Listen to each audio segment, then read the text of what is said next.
Selamat pagi anak-anak, senang sekali kita bisa bertemu di video pembelajaran kali ini. Di video pembelajaran kali ini, kita akan membahas tentang pluralitas masyarakat Indonesia.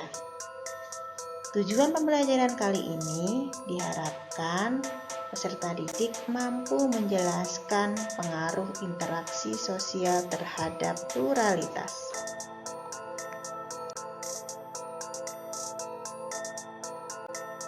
Apa ya pluralitas itu?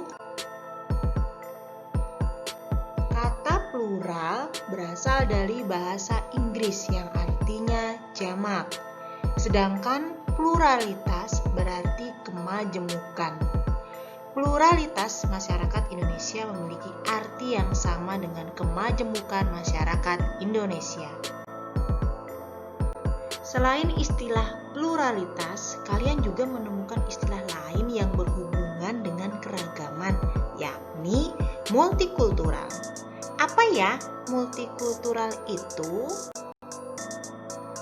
Multikultural berasal dari kata multi yang berarti banyak, lebih dari dua, dan kultur artinya kebudayaan.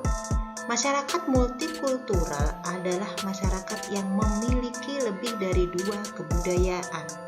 Masyarakat multikultural tersusun atas berbagai budaya yang menjadi sumber nilai bagi terpeliharanya kestabilan kehidupan masyarakat pendukungnya.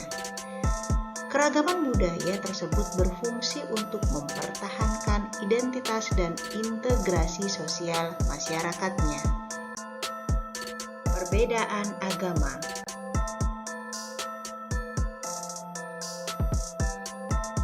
Apakah kalian menemukan berbagai macam agama di lingkungan tempat tinggalmu?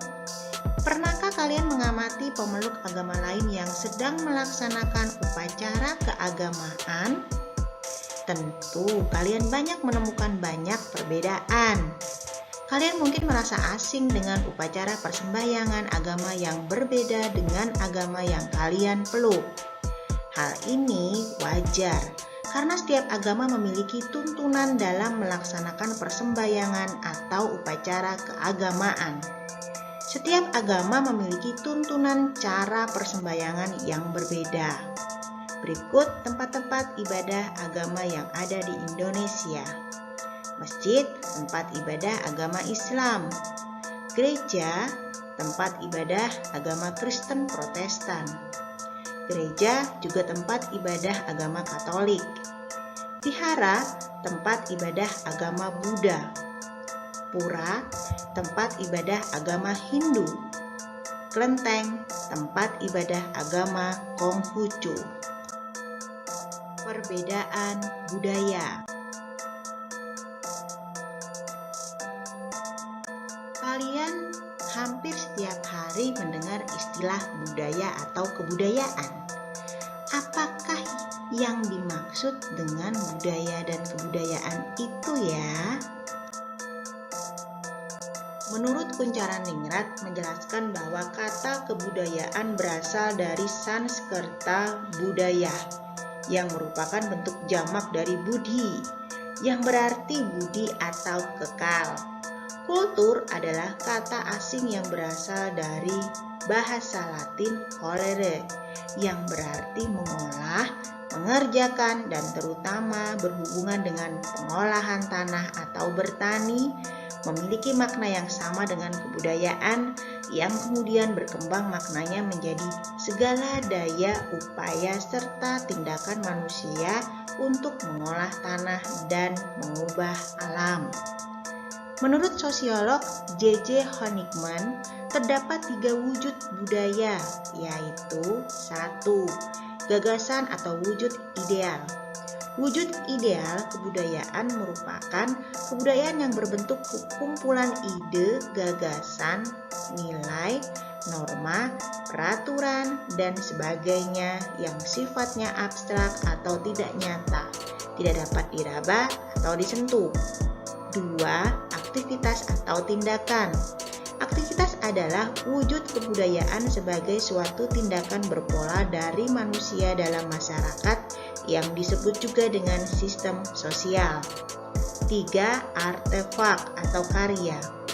Artefak adalah wujud kebudayaan fisik yang berupa hasil dari aktivitas, perbuatan, dan karya semua manusia dalam masyarakat berupa benda-benda atau hal-hal yang dapat diraba, dilihat, dan didokumentasikan.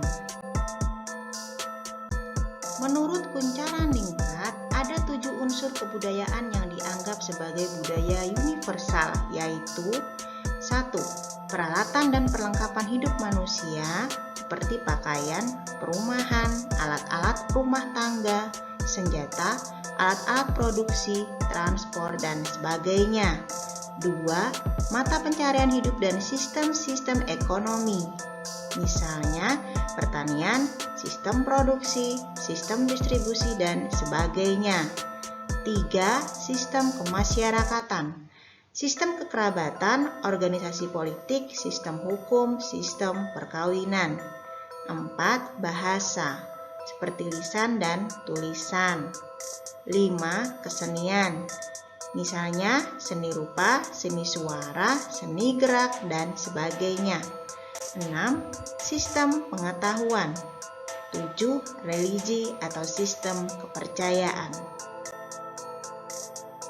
Banyak hal yang mempengaruhi perbedaan budaya masyarakat Indonesia, yaitu 1. Perbedaan lokasi. Kalian bandingkan bentuk rumah asli masyarakat Jawa dan Kalimantan. Perbedaan kondisi alam di Jawa dan Kalimantan menyebabkan perbedaan hasil kebudayaan berupa rumah. Kalian juga dapat mengamati berbagai kerajinan yang dibuat masyarakat pegunungan dengan kerajinan yang dibuat masyarakat pesisir. Berikut contoh dari kerajinan masyarakat pegunungan dengan kerajinan yang dibuat masyarakat pesisir. 2. Perbedaan agama atau keyakinan. Agama Hindu dan Buddha banyak meninggalkan hasil kebudayaan berupa patung dan relief pada dinding-dinding candi. Hal ini tidak dapat dipisahkan dari sistem kepercayaan Hindu-Buddha yang menjadikan candi sebagai salah satu tempat suci. Relief pada dinding-dinding candi Hindu-Buddha biasanya juga mengandung berbagai ajaran untuk umatnya. Kalian dapat menemukan berbagai candi, patung, dan relief peninggalan kerajaan masa Hindu-Buddha di pusat-pusat kerajaan tersebut. Pada masa perkembangan kerajaan Islam, hasil seni bangunan dan ukir relief patung bergeser menjadi seni ukir kaligrafi dan bangunan masjid.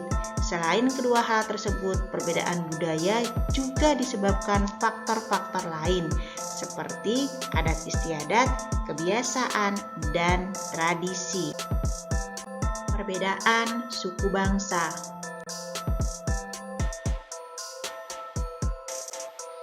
Berdasarkan data di samping, manakah suku bangsa yang paling banyak kalian temukan di tempat tinggalmu? Pada masa sekarang, kalian dapat menemukan berbagai suku bangsa di lingkungan provinsimu.